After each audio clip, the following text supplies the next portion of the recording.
Greetings and konnichiwa, and welcome to the Onyx Tavern. I'm your host, Rick the Barkeep, bringing you episode 154 here at the Tavern, presented by Hirotaku.com.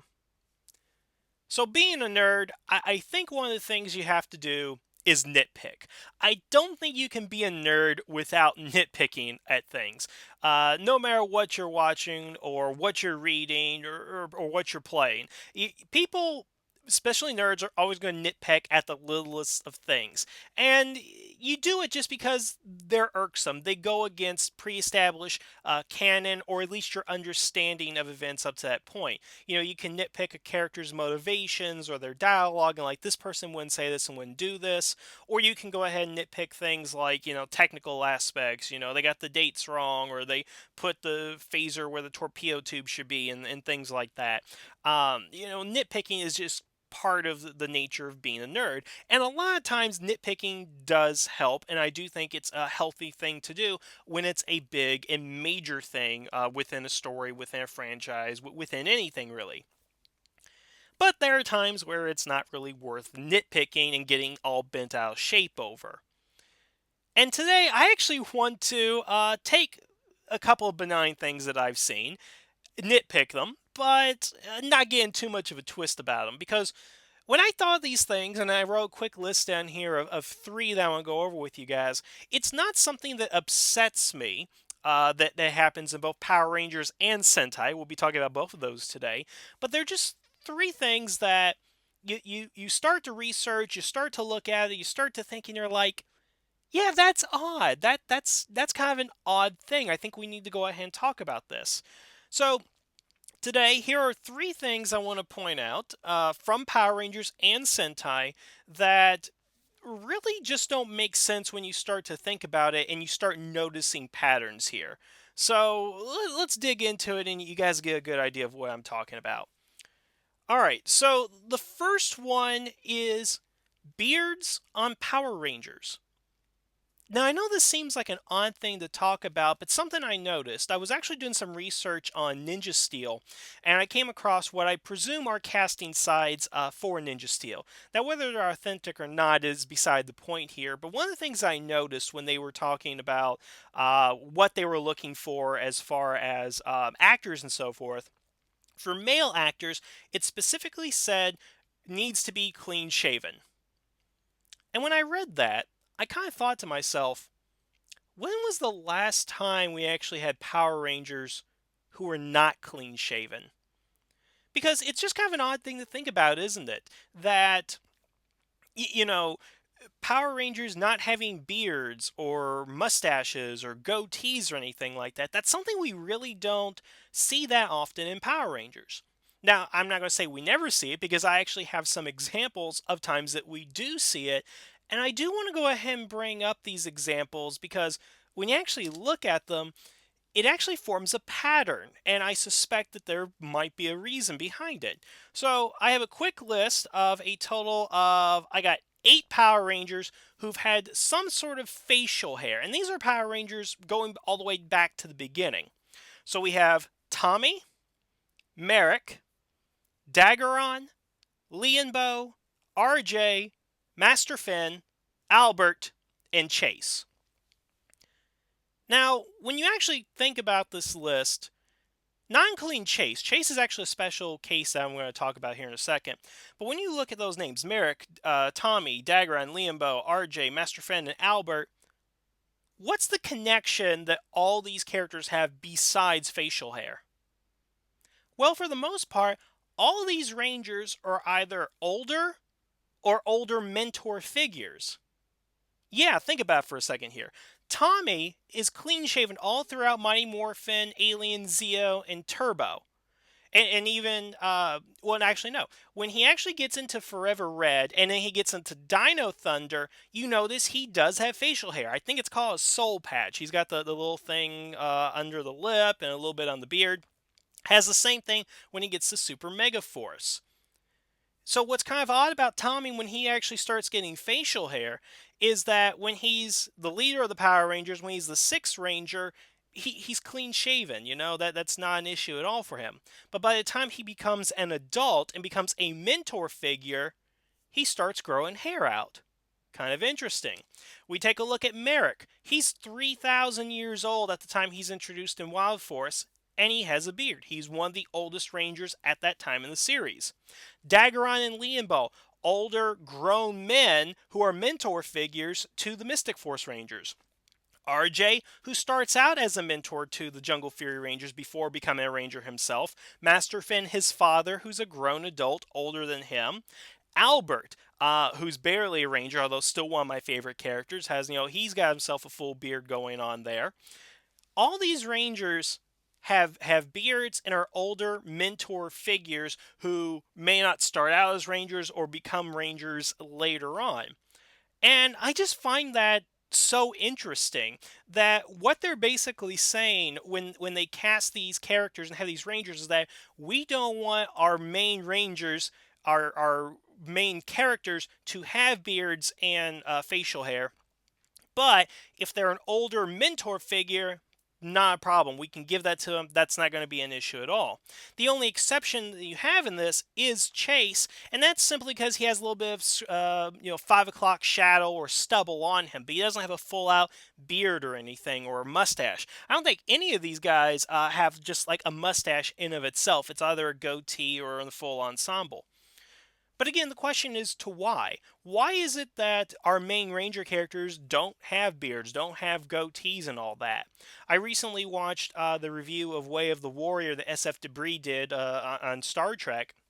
And one of the things he pointed out was about Albert Brooks, how in the first few seasons of the show, they wouldn't let him, grow a beard. They wanted him to be clean shaven. Now, the reason they want Albert Brooks to do it is because at least from what my understanding was from SF Debris and a couple of other sources, is that he looked too intimidating, he looked too angry, he looked too dangerous with the goatee, and frankly he does, because, well, as SF Debris fondly points out, he is the Cisco.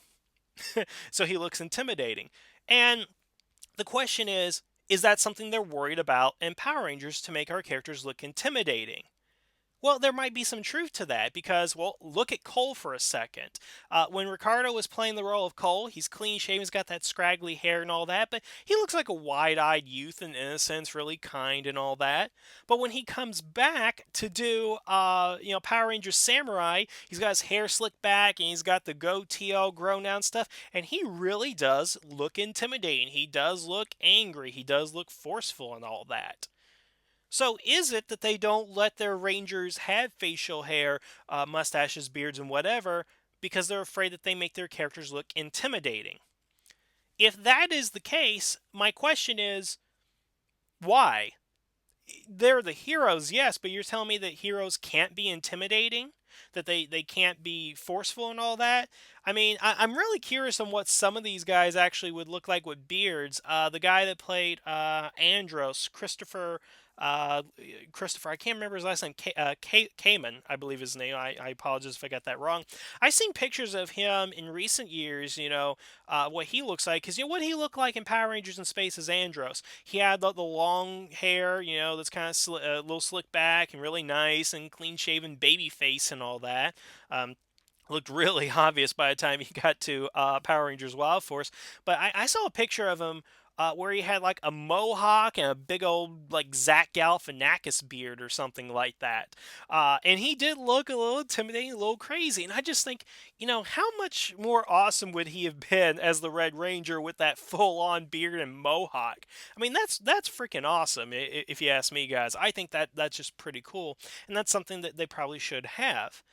Now, on the other side of the ocean, here in Japan, I think the last male ranger to have a beard was Ken Geki Chopper from Geki Ranger. It was the last one to have it. I don't think there's like anybody in between then that really has a beard. At least one I'm not thinking of, other than, well, Ramirez. But of course, he's a secondary. He's a Spirit Ranger, and we're going to talk a little bit more about Ramirez in my next point. Yeah, they don't do that in Japan either. Now, I suspect the reason that it's done in Japan is that, frankly, and this is really a biological fact from my understanding talking to Japanese people, is that Japanese people just can't grow as much hair as, American males do. I think the same is true for Native Americans as well. Is that I remember casting director told me that she always, like, if she has to fulfill a role where it's a Native American, that it's always hard to get them to grow beards and stuff like that, or if the role calls for her to have a big beard or something, she can't always get Native Americans because it just doesn't grow in or something like that. And I think the same is true to the Japanese as well, because I've been around Japan for a while now, and I've seen at most a mustache, but like a thin mustache on a lot of these guys. I know none of my junior high students have it. None of the other teachers in the school have it. I'm the only one that has, beards and mustaches, whatever, and that's just because I refuse to shave. I hate shaving and all that, but of course I have to on certain occasions. Um, Nevertheless, in Sentai's case, it's more of a fact of simple biology and things like that. They just can't get them to grow that well. And the fact is, many Japanese just don't have them. But in the case for the American and the New Zealand audiences here, again, the American men can grow beards pretty easily, and I just wonder why that's something we never see from our male characters in Power Rangers unless they are these older mentor roles. So my conclusion, based on the whole beards thing, is that A, it's only for Power Rangers who are older, mature, or mentor figures, or for Power Rangers who become bad guys and they give them goatees and samurai.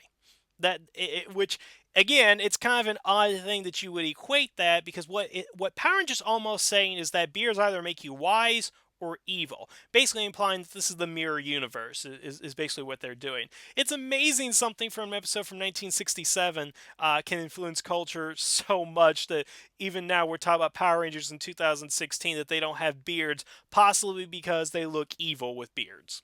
Whatever, that doesn't make a lot of sense to me. Okay, something else here's point number two. Something else that they don't really do in Power Rangers or Sentai: Fat Rangers. Yeah, think about that for a second. When was the last time you saw a fat Power Ranger? Probably Albert. Albert's not in the best of shape, but I also wouldn't call him fat. You know, and as speaking from experience, I'm not somebody who's physically fit myself, although I did lose 40 pounds since coming to Japan, so that's at least something. But, just speaking about it here, it's kind of odd that in Power Rangers we don't have more heavy set, more rounded, if you will, characters. And this is something that also happens in Sentai, and I actually want to talk about Sentai first because I think that's the more interesting case study. So when we actually started Sentai in 1975 with Go Ranger, we got two fat characters in the very first season, or first couple of seasons, however you want to look at it, who both played Key Ranger, the first Yellow Ranger. Now, there was the first guy, Daita, and then his replacement, Daigoro. Now, both those characters were the Yellow Ranger, and both of them were fat. As a matter of fact, in Daita's first episode, what does he do? He orders curry rice, and he orders like 4 or 5 bowls, and the guy's like, "You can't eat that much." And what does he do? He just starts shoveling it down and just piling up the bowls. And I think there's later episodes of Go Ranger where he does the same thing. He just eats all that curry rice and all that. And then they get his replacement. He's not in perfect shape either, but he ends up dying. And then Daida comes back. But the point is, our first Yellow Ranger in Sentai was fat.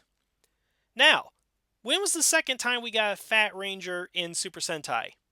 Well, would you believe it was 16 years later in Jetman with Raita? Yeah, looking between 1975 and 1991, I could not find another instance of one of the male Yellow Rangers or male Rangers at all being fat. There was a 16-year gap between, Go Ranger and Jetman, where Raida basically, his whole thing was he was a farmer and all that, but they made jokes about him eating, being overweight and all that. And a lot of that goes into the characteristic of these are 5 people that should not be together, that are not really qualified, but fate has stepped in the way and made them Rangers. And of course, one of the things you don't expect is, you don't expect a wealthy socialite or a 17-year-old brat or a guy who's a part of, he's like a gang member, or something like that, or on the wrong side of the law. And you don't expect a fat vegetable farmer, that plays against the stereotypes that you have. And in the season, he pretty much, defies the fat role and is shown to be, powerful and strong and caring and compassionate. He has all those traits, but at the end of the day, he is still the fat guy in the Yellow Ranger. Now, how many more years before we got another Fat Ranger in Super Sentai? Well, how about 22 years where we got Ramirez, who also has a beard? um, and I love Ramirez. He was actually one of my favorite characters in that show too. Um, it's just kind of odd that between 75 and 91, and then until 2013, we have a total of four fat Sentai characters from 40 years of Sentai. That's one every 10 years, basically. Um, and I don't know necessarily why that is with Sentai. And then let's take a look at Power Rangers. I don't think there is a single Fat Ranger in the history of Power Rangers. Now, if you go ahead and look at the first season, it kind of makes sense because what were they doing in the first season? They were getting athletes, guys that could do gymnastics and martial arts and all that kind of stuff, um, into the show. So for them to be fat and all that would kind of go against what they were looking for people who could physically endure that type of work. But frankly, as the show has progressed, it has become less and less about the characters using martial arts. I think between the Mighty Morphin era up until Samurai, they pretty much stayed away from getting a lot of athletes because they had people do their own stunts, a lot of body doubles and things like that. Because really, if you compare, like, say, the fight sequences in the first season of Mighty Morphin to, say, 15 years later in Operation Overdrive, you can see there's a significant difference between the way that they approach the filming and the stunt choreography and so forth. Basically, what I'm saying is the first season had to be in physical shape. Whereas I believe in latter seasons, again, until we get to Samurai, where they basically hired athletes to play actors, for the most part of Power Rangers, it's been actors playing, martial artists or playing athletes is what they've been getting. And there's no real reason to basically have to cast somebody who's physically fit, somebody who's skinny or something like that, when you can have a fat character and have them still morph into this skinny, spandex Japanese guy. Because that's basically what they did in all these shows. Raida slimmed down a little bit when he was in the costume. Albert totally slimmed down. They even had part of the CG effect. Albert, who, again, I wouldn't necessarily call him a fat character, but he is a little bit bigger, huskier, and that's because of his age and his body build. But you compare him to somebody like Chase or Tyler, or go all the way back to somebody like maybe like Carter or something. It's always about these these physically imposing athletes. I mean, heck, what do we see in the opening, the Power Rangers Lost Galaxy? It's Leo ripping off his shirt in the hot sun. I mean, I believe they call that the beefcake shot. But the question is, why can't we have fat characters in the show? I know that the show is always trying to enforce through its PSAs physical fitness and healthy eating. It was very predominant the first couple of seasons of Mighty Morphin, and then it really came back in force with Samurai. But I think it's kind of died down in Mega Force and Down Charge. I'm really not seeing a lot of those PSAs about eating right and being healthy and all that. And while that's a great message to get out to the kids and so forth, I think there's something to be said about the diversity of our Ranger characters. Now, don't get me wrong, we have plenty of diversity as it is, with the exception of the Muslim Rangers, which I talked about in the last episode. But you look at, we have Asians, we have blacks, we have whites, we have Hispanics. We have a whole different range of different nationalities becoming Power Rangers, which is great because basically it's saying that in order to defeat evil, we have to unite the races, the nations of the world have to unite to oppose singular evil because it's us versus them, us being the people of the world. I get that. That's a great message, and I'm not going to argue that that's a problem at all. But what I will argue is basically this conceit that everybody is thin, pretty, muscular, well built, and that's the person who becomes a Power Ranger. Because think about it. For those of you who've been diehard Power Rangers fans since you were kids, you've always wanted to be a Power Ranger. I think from the first episode of the series, like, I want to be a Power Ranger and all that. Well, the fat kid wants to be a Power Ranger too. But is the show sending the message saying, well, you're fat, you can't become a Power Ranger unless you're in good physical condition, unless you're thin, unless you're muscular, and all that? Is it a stretch to think that the show is actually trying to send that message out to the obese and overweight kids? Now, obviously, you have to send the message somehow, at least in the PSAs, that yeah, you want to be in good physical shape. Being obese is not a healthy thing. But on the other hand, some people are like that. Some people can't change or refuse to change from that. And I think there needs to be some sort of diversity and inclusion for the fat characters. And I don't mean just the male Rangers as well. I know that all the female Rangers on the show are meant to be, sex icons, eye candy, whatever, and stuff like that. Look at the skimpy outfits and all that kind of stuff. Although it's kind of odd, you don't really see that too many two-piece bikinis in Power Rangers history, but I think I've talked about that before. But that raises another question, along with this, how come there are no fat females in Power Rangers? When you actually look at the history of Power Rangers, what characters have been fat? Well, Bulk is the obvious example, and there it is in his name. Mrs. Appleby was a little overweight. And beyond that, I really can't think of many other characters that were overweight in the entirety of the series. I'm sure I'm blanking on a couple right now. 23 years of history going by in my head. I'm trying to figure them out and stuff. But the point I'm getting at is that we don't see obese or fat characters in Power Rangers unless they're used to comic relief. Bulk always used for comic relief. Mrs. Appleby, she typically be used for comic relief as well. There was even an episode where her actress played like a fortune teller, and that was played for comedy. Ernie, that's another example of a character who's overweight. In again, he was played for comedy as well. Very few times he was serious. Bulk's mother, another fat woman in Power Rangers, and what happens to her? She gets a cake thrown in her face for no reason, which I think is a little bit mean spirited, to be quite honest. Yeah, we don't see fat characters in Power Rangers unless they're being used to comic relief. And then when we see fat villains, it's usually exaggerated in some way, whether it's like the Pudgy Pig or something. But basically, what I'm getting from this, if you take all the evidence, in Power Rangers, fat equals comedic or fat equals evil. And I just don't think that's a message you really need to be sending out to the Power Rangers. Because if you're trying to promote the message that, it is diversity that is the key, then why can't it be diversity in body types? Why does it always have to go ahead and be diversity in skin color? Is what I'm asking.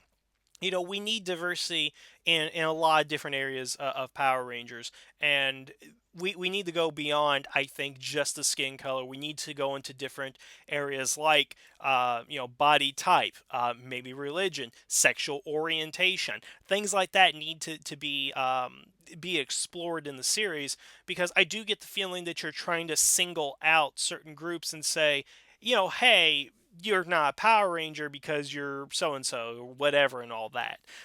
Again, is that probably a stretch? Maybe, but what harm does it do? And be honest here. What harm does it do to make the next Red Ranger a fat guy? To make the next Pink Ranger a fat girl? Does that harm the series? Are you able to tell less stories? Are you able to tell more stories? Are you selling less merchandise? I mean, if the Pink Ranger Ninja Steel, weighs 160 pounds or more, or something like that, does that hurt the show at all? I don't necessarily think so. And if there's a reason for that, then I'd like to go ahead and hear it. And the last point I'd like to go ahead and make, just again, something that never really happens in Power Rangers: kissing. Yeah, it seems like one of those no-brainer things, like you have two characters, they love each other, but they don't kiss each other. Now, of course, the obvious example of this would be Tommy and Kimberly from the first season. They were a couple, they were dating, and they kissed on several occasions. I think of 3 or 4 off the top of my head, but that's pretty much the idea, is that they only kissed a few times. Now, excluding things like pecks on the cheek and stuff like that, how often have we seen two characters in Power Rangers who are romantically involved kissing each other? Not terribly often. I mean, I think we've seen Rita and Zed kiss in the way that only they can kiss, of course, with that grill of his. But here's a good example. Look at Wes and Jen. What was the whole series building up to by the end there? It was the romance between Jennifer and Wes. That's what they were doing. We had this woman who had the heartbreak of losing her fiance, get trapped in the past, and the only person she can really relate to is the ancestor of her fiance, of her dead fiance, who, by the way, just happened to look like him. And after all the heartbreak and the turmoil and everything they went through, at the end of the series, when they're getting on the time ship to go back to the future, and Jen and Wes are saying goodbye, what do? They hug. They hug. They could have just shooken hands and got the same effect. Why didn't Wes kiss Jen in that final episode? Why? What does Power Rangers have against two people kissing? And we have other relationships where we never see the characters kiss. We have Shayla and Merrick. They never kissed within the series. Tori and Blake, they had kind of a blooming relationship. They never kissed. I think the only other time a Ranger couple did kiss was Zane and Estrama, but that was like in a fantasy daydream. I don't think they really kissed in real life. Let me think of some other characters here that had romances. I think Joel and Miss Featherweather, who get married, they don't kiss at all. I've never seen them kiss. We've had married couples in Power Rangers that I don't believe we've seen kiss. Um, let's see.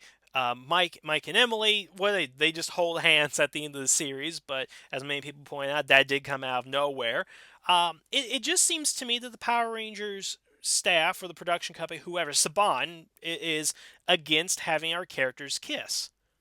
Why is that? Why exactly is that something that we don't do? You have two characters, they're in love, they should kiss, right? And this is something that's not exclusive to Power Rangers, but it's also something in Super Sentai. I honestly cannot think of a time in which two Sentai characters have kissed. I do believe it's happened in Jetman, but again, that was back in '91. That's been a very long time ago. I think the most recent relationship that we've had in Sentai was between Daigo and Amy and Killjoy. And they end up getting married between the final episode and the 100 Years After special and having children and grandchildren, but never once do we see them kiss. And at the end of the episode, in the final episode of the series, after they find out that Daigo's not dead and he's survived the attack, Amy just hugs him, doesn't kiss him, profess her love, or anything like that. And again, that's just the natural thing to do is to kiss, right? So why are we against this in Power Rangers? Now, I'm sure I know what you guys are going to go ahead and say is that this, and like everything else, is imitatable behavior. Why is there less violence in Power Rangers? Imitatable behavior. Why do you never point the gun directly at the camera? Imitatable behavior, so forth and so forth. I've heard that argument. But let's apply that to just the kissing part, because I don't think imitatable behavior is the reason why they don't have beards or facial hair on Power Rangers, or the fat thing.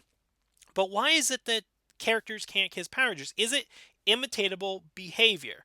Are they worried that their audience is going to go start kissing girls or kissing boys if they see the Power Rangers kiss on the show?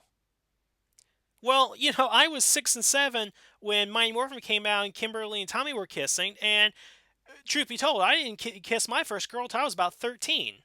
Okay? But I didn't do it or try to go out and do it because I watched the Power Rangers do it. Heck, I've seen my parents kiss more often than any of the Power Rangers. And again, they've been married for years and everything. But why is it that the kissing is one of those things you just can't have in Power Rangers? And it can't be that it's not imitating. Is there some rule in children's shows that you can't, that they can't kiss one another? And I don't think that's the case either. I can't think of any children's shows right now because I don't watch children's shows anymore. except for Power Rangers, but again, I don't consider that a children's show. But I can't think. I wouldn't think of a reason why that you couldn't kiss in a children's show anyway, because it's just as natural a thing as anything. Don't you guys think? Again, these are small little nitpicks, but just things that I don't really understand. Why can't Power Rangers have facial hair unless they're mentor or older characters? Why can't we have overweight Ranger characters? Why does everybody have to be a supermodel or a bodybuilder in this series? And again, going back to my original point about bodybuilders and all that, if we're going to have muscular characters, why are none of them female? Why are we not getting that diversity of body types? And finally, why is kissing not allowed in Power Rangers? Why is it that you can't have the most natural thing, have two people who are in love kiss each other, being portrayed on Power Rangers? Why is that taboo? All right. So I think I've made my point, guys. I think I've explained these to the best of my abilities. If you guys think they're nitpicks, fine. Again, I think they are to some degree, but they're just one of those things where you don't really think about them, and they probably need to start incorporated into the show again for the diversity and just to make things more interesting. And again, just on the kissing thing, they kissing sells relationships. It says yes, these people are in love, these people are an item.